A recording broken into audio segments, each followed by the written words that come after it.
Hey guys, this is Silver's channel, back again, and today, as the title suggests, I will be reviewing Dragon Ball Super episode 75 and 76.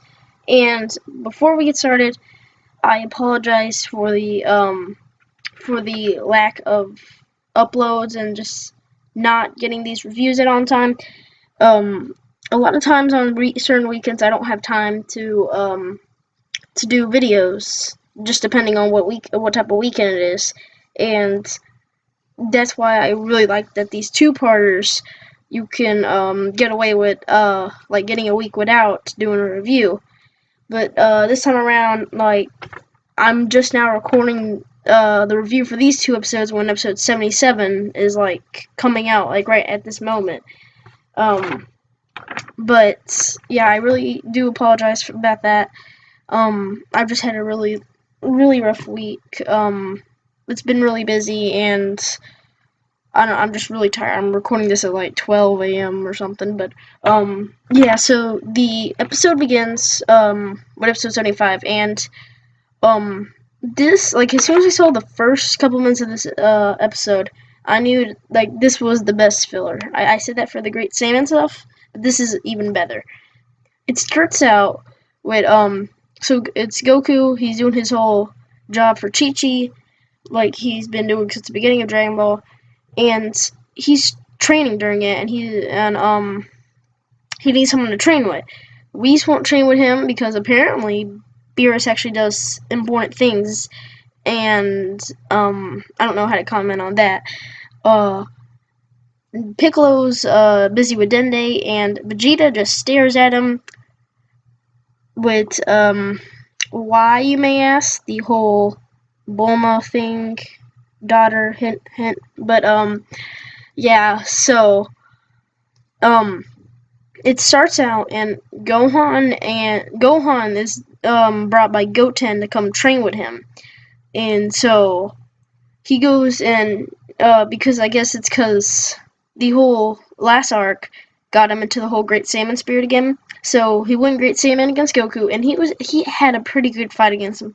He was like evenly matched with him, and it was just amazing to see Gohan being able to evenly match his father again in base form. And then he goes Super Saiyan, and it just flat out knocks off his Great Saiyaman helmet, and he's going Super Saiyan against Super Saiyan Goku, and they're still evenly matched. I thought that was amazing to see.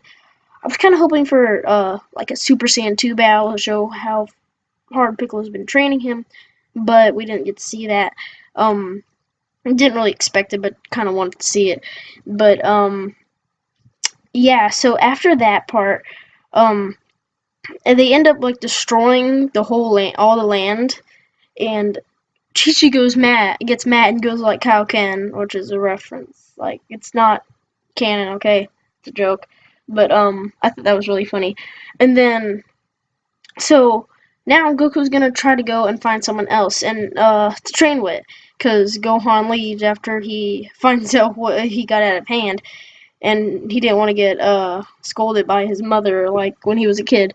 So now Goten's talking to Goku, and he's like, and they bring up Krillin at one point. So he decides to go find Krillin, and it's in the middle of his police officer job, and he is with a couple other police officers, and they are fighting your average thugs. So Krillin, he jumps in against them, but he gets shot, and like, he actually has blood come out of him. He actually got shot on his arm, and like, I was so shocked at this point. I was like, is this Yamcha? And like, if this was Yamcha, I would honestly expect that to happen just because they like to mess with Yamcha. But Krillin? What? Why? How? I know he hasn't been training as much, and Tien's taught him through Dragon Ball Super because Tien still trains. He doesn't, but what? You're still one of the strongest humans, training or not. But I don't know what happened there. So he gets all bandaged up and everything. Goku has to come stop the robbers, and and then he goes over to Krillin's house, and they are talking about Krillin training with him. Krillin refuses, but then Marin comes when 18. 18 overhears what they're talking about, and Marin, she sees the bandage he has, so she's like, my dad got shot, he's not a strong daddy. And like, that was a really intense part of the episode.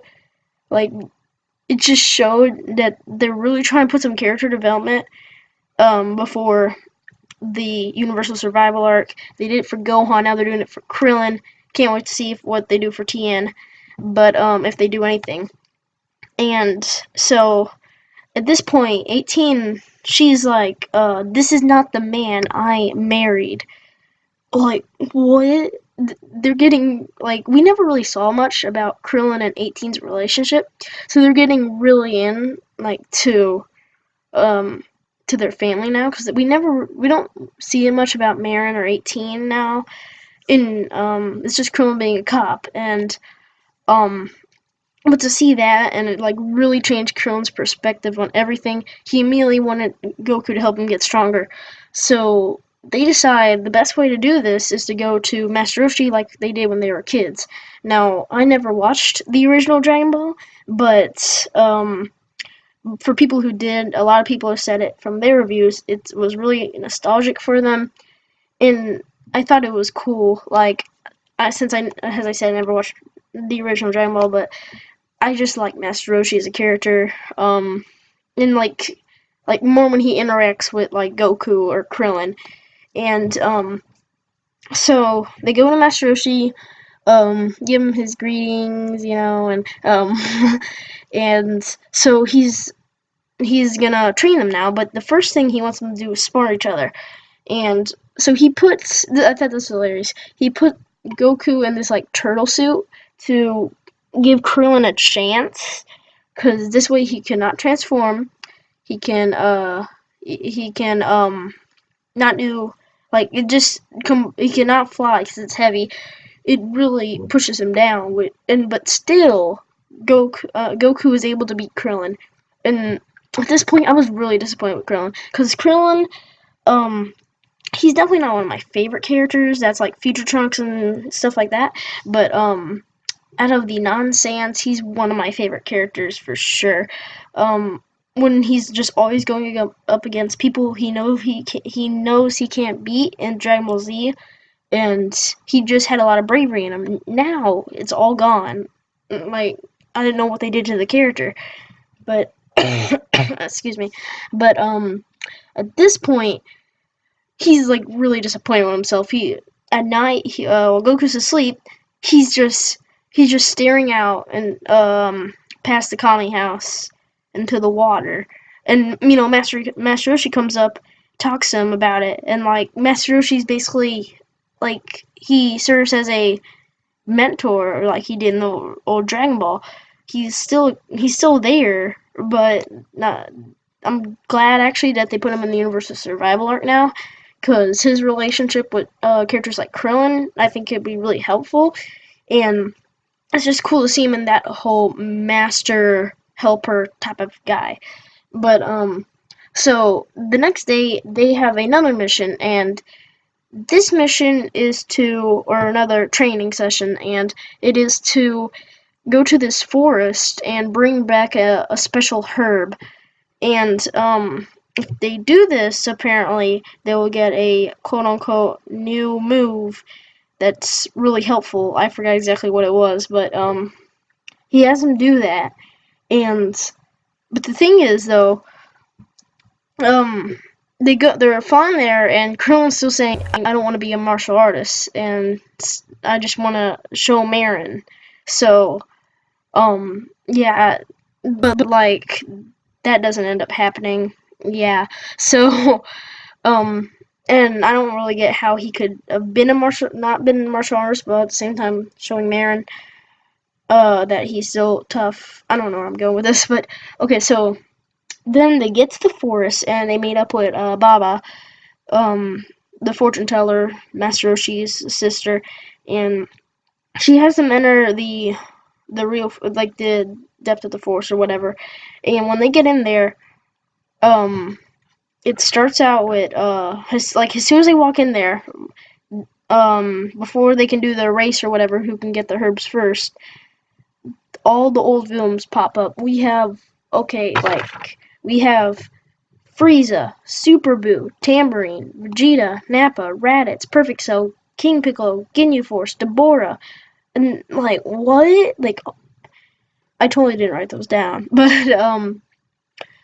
like, at that point, like I heard a bunch of the episode beforehand, so I wasn't, excuse me, I wasn't too surprised, but until I saw Tambourine at the end of episode 75, like, as I said, I've never watched the original Dragon Ball, but I know about Tambourine and how he killed Krillin when he was a kid, and now that is pretty dark, and you hold that memory for the rest of your life, wish back or not.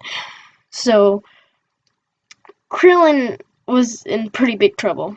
So, then they start off with episode 6, they leave it on a cliffhanger, of course, and now, Krillin is really shocked out, and Goku's just like, hey, these are all guys we fought before, what's the big deal? So he's, like, destroying them, and, they're, like, multiplying and stuff and getting bigger, but, Krillin, like, they had this whole little part where Krillin ran into all the people that pretty much were the scariest enemies to him from his past. Like, he saw Frieza, like, in front of him, and, like, it showed that clip from Dragon Ball Z when he gets blown up by him, and then Super Boo, it shows that clip where he got turned to stone, Tambourine when he got killed him as a kid, and it was just like, this is amazing, like, how they're having all these flashbacks. I love to see these flashbacks, and then and later on, he wasn't in episode 75, but, Deborah shows up, and then, he turned him. Okay, I mixed it up.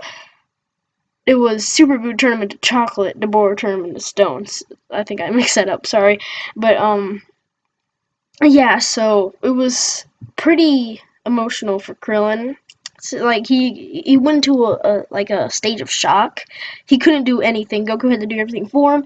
Goku went Super Saiyan 1, which I thought was really cool to see because he's just been going Super Saiyan Blue and everything lately since the last tournament against Universe 6. So to see him go Super Saiyan, either of the Goku or Vegeta go Super Saiyan again is really cool, and we got to see it twice in these 2 episodes between him and Gohan and him fighting these guys. So yeah, and from the trailers for the new arc, they are using the old Super Saiyan forms, golden forms.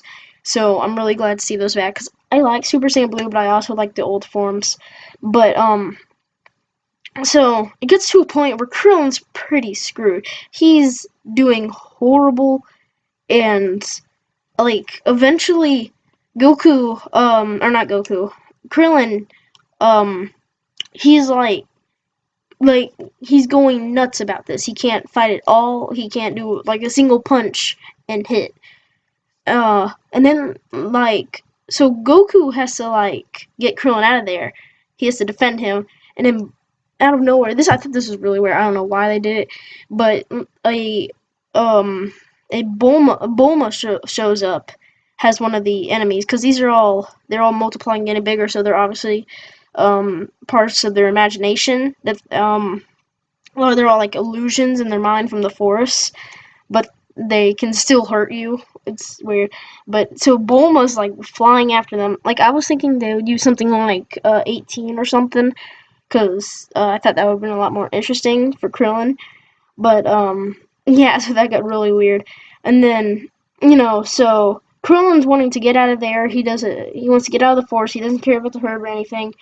He's trying to fight, and then he's trying to, when he actually tries to fight off against them, he's doing solar flare, destructo disc, nothing's working, and then, so, meanwhile, Goku, is fighting all the enemies, and they just keep coming back, so he goes Super Saiyan 3, and then they just get stronger, and, like, I thought it was really cool to see Super Saiyan 3, because the only other time we've seen it, other than the intro, was when he was training with Future Trunks.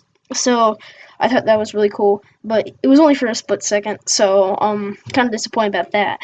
But the reason he did that was because he figured out the trick of this all, and that's that if you calm your mind and energy and you don't worry about these enemies, they won't come back. And so he figures it out.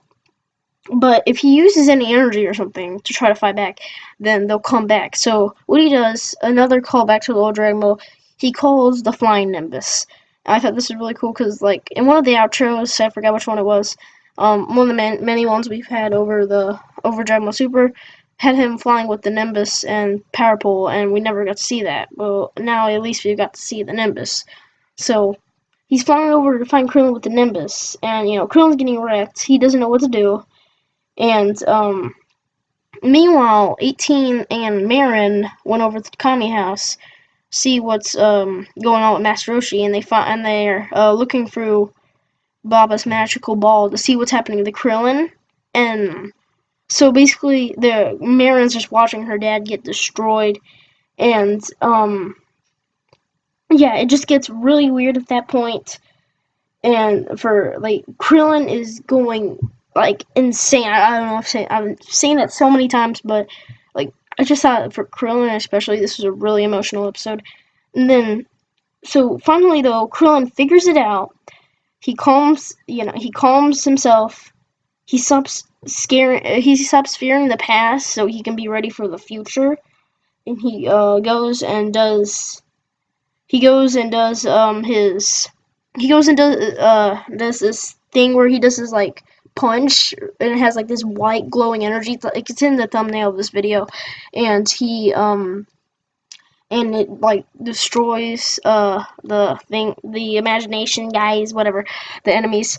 So he figures it out, and when I first saw that though, I thought he was gonna do like a scatter Kamehameha from like when he fought the Sidemen, and like Xenoverse has that attack, but that made a lot more sense. So I wonder if that attack's actually a thing he can use outside of this forest, like where he focuses all his mind and energy and into the one punch. Like I didn't mean to reference One Punch Man or anything, but the bald man goes boom and kills everyone. But so at this point, Goku meets up with him, or he finds Goku, and because Goku and Nimbus have been trapped by a fake Super Shenron, and I thought that was a really weird choice to pick for an enemy. I was some of these things they picked in there were really weird. I was thinking like maybe Beerus or Xeno. I don't know why they picked Super Shenron of all people, but so it's up to Krillin to beat Super Shenron. He does it with the whole Mind Spirit thingy, and then so at this point, to finish him off, because like Goku couldn't get out of Super Shenron because he would blow off Nimbus. So after Krillin got him out of there, Nimbus could get away. So Goku could go Super Saiyan Blue and do a Kamehameha with Krillin, and I thought it was really cool because like Krillin's Kamehameha did a spiral around Goku's, if that makes sense, and it went into one giant Kamehameha, and it defeated Super Shenron. So that's pretty much how the whole force thing ends. And then they're flying back. They got like all these herbs popped up when they defeated all the enemies. So they're flying back. And Krillin's like, "Hey Goku, I'm gonna be a martial artist again," which we all saw coming since I said so at the beginning of the video, and because of the whole he's in the universal survival arc thing. But so they come back. Krillin finds out 18 and Marin were watching the whole time. Marin's all proud of him. 18 is too. So the family's all chill again. But and then later on, Goku goes back to Krillin's house because he wants someone to spar again, and he finds out that 18 had once again shaved off Krillin's hair, have him go old school again, ready for the tournament. So basically, this whole episode was about getting or arc two-parter was about getting Krillin ready for the tournament. Did they do a good job? Yes. And was there actually a new move for Master Roshi? No. The Paradise Plant. I think another thing about it I forgot to mention was that the reason he wanted them to get the herb was because it's a paradise plant. That's what it's called, and it's what makes Master Roshi lives forever. There's a lot of other theories about why Master Roshi's so old and he's still able to fight and just not die, and that's why he uses these plants or herbs. Same thing, just called paradise plant, whatever. So, and it's what, like, he eats a bunch of them, he's able to live for a couple of thousand more years. So, yeah, we finally got the answer to that. And, Krillin's bald again. It's all awesome. As I said, I really enjoyed this. It's one of the best filler episodes that I've already said. And, yeah, I don't know if they're gonna do anything more with 18 before the Universal Survival arc. I don't think they are, but, she didn't really do that much other than, like, get upset with Krillin. There needs to be an episode more centered around her when 17 comes back. I think that's when they're gonna do it if they do. And, the only other episodes I would really want to see before the Universal Survival arc, other than TN, as I said, is, why Yamcha's not in it. But, yeah, without further ado, if you like this, if you like the episodes, or, yeah, the two-parter, tell me about what you thought about it in the comment section below. Also, follow me on Twitter for more information on upcoming videos. I'm really tired. I'm so sorry, guys. And, that's about it. Be sure to like, comment, share, subscribe, and I'll see you guys in the next one. Bye.